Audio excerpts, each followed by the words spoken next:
या नाटक खुद आपको इस पाठ की लेखिका मृदुला गर्ग सुनाएंगी। नमस्कार, मेरा नाम मृदुला गर्ग। मैं इस पाठ की लेखिका हूँ, परंतु मैंने इस सोच में इस पाठ को बनाया कि आजकल की औरतें जो अपने स्वतंत्रता के लिए लड़ती हैं, जो अपने डर से आगे नहीं बढ़ पाती हैं, वैसे ही कैसे देश के हित के लिए मेरी नानी ने अपने बच्चों को और उनके बच्चों ने उनके बच्चों को कैसे समझाया, कैसे हमारी कुश्तियां आगे बढ़ी और इतने अच्छे पाठ का निर्माण हुआ। अब मैं अपनी नानी से इस पाठ की शुरुआत करती हूँ। मेरी नानी अपने देश के लिए बहुत ही ज्यादा जागरूक थी। वह स्वतंत्रता सेनानियों को बहुत पसंद करती थी, परंतु मेरे नाना जो बैरिस्टर की पढ़ाई कर आए थे, वह उनका उठना बैठना पूरा अंग्रेजों की तरह ही था।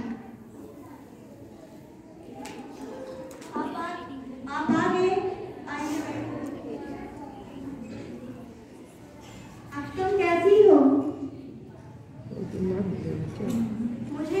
मुझे लगता है मेरी मृत्यु निकट आ गई है। मैं जीते जी अपनी बेटी की शादी देखना चाहती हूँ। आप अपने मित्र प्यारे लाल को बुला दीजिए, मुझे उनसे कुछ बातें करनी है।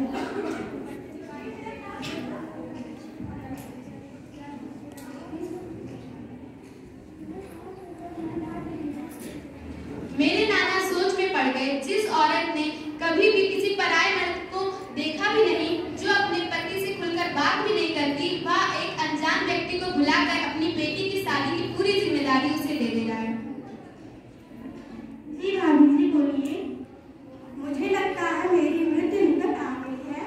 मैं चाहती हूँ कि आप मेरी पुत्री की विवाह की सारी जिम्मेदारी आपके ऊपर है। मेरे नजर में एक ऐसा स्वतंत्र लड़का है, मैं उसे अभी लेकर आता हूँ।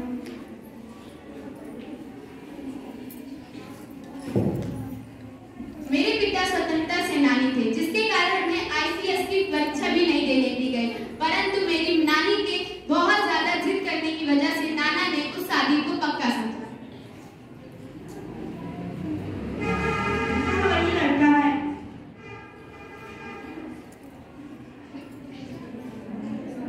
आ जाओ।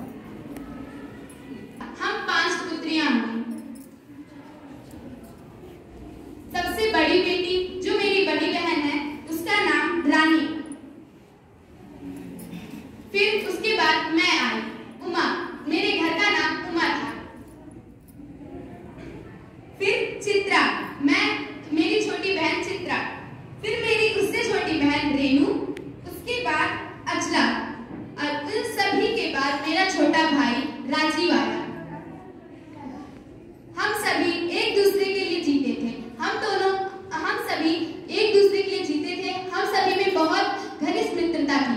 हम सभी अपने बारे में सोचे बिना दूसरों के बारे में जरूर सोचते थे। मेरी बड़ी बहन जो लेखिका थी, उसने भी बहुत से पाठों को लिखा है, बहुत सी पुस्तकें लिखी हैं और हम सभी पढ़ने में अव्वल थे।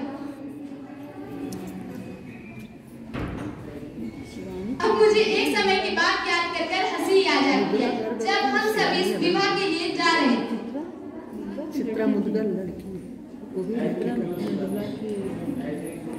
और मेरी दादी वहीं रह गई थी और उन्हें लगा कि वह वहां जाना नहीं चाहती, इसी वजह से वो वहीं थी। और उसी समय एक चोर दादी के कमरे में आया। दादी सो रही थी। अरे कौन है? छुप रहा है तू।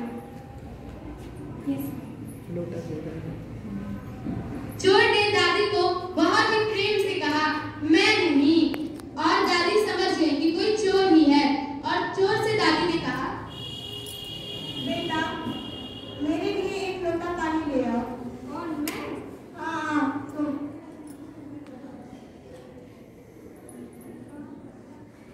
बस चोर भी सोच में पड़ गया, ये क्या मेरी ही दादी है जो मुझे चोरी करने के बाद भी अपने आप से मुझसे कह रही है कि मुझे पानी पिला दो। अब हमारा संबंध माँ और बेटे की हो गई है। अब चोर भी माँ का बेटा बन गया था। अब क्या हमारे भाई बहनों में एक हमारे नए चाचा आ रहे हैं? इन सभी के बाद मेरी बड़ी बहन की शादी के बाद मेरे विवाह का समय आया। मेरा विवाह बड़े ही धूमधाम से मनाया गया।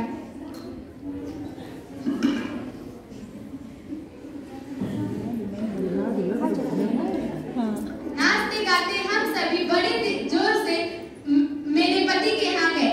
हम सभी बड़े ही खुश थे। मेरे पति बड़े ही सज्जन व्यक्ति थे, वह स्वतंत्रता सेनानी भी थे। इसी वजह से हम दोनों में प्रेम हुआ।